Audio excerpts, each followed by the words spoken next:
Janet works as an engineer. She goes to work on Monday. Her boss, John, had a big fight with his wife the night before.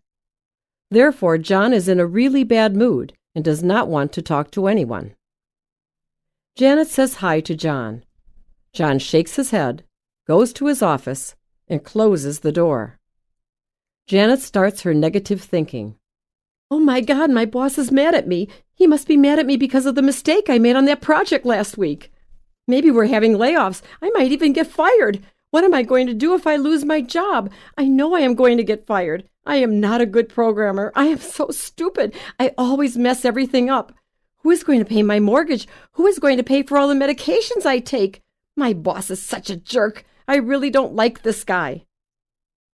As a result, Janet gets very anxious. She can't even concentrate on her work. She sends her boss an email and tells him that she is not feeling well, and she goes home. Let's look at Janet now, after she learns cognitive behavioral therapy. Janet's therapist starts doing cognitive behavioral therapy with her. Now she knows that her anxiety is caused by assuming or mind reading. During the therapy, she learns to catch herself every time she is assuming or mind reading. Let's see how Janet deals with the same issue now. Janet says hi to John.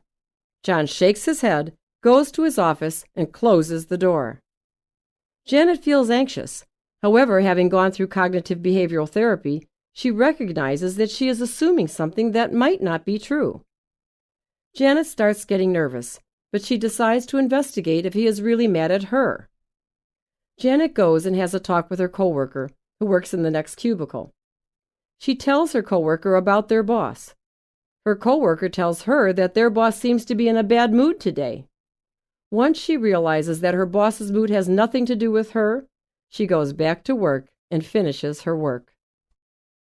What you just saw is the basis of how cognitive behavioral therapy works. Janet was able to change the way she reacted to the same situation by recognizing her faulty thinking. Once she recognized her faulty thinking, she was able to change her emotion and her behavior.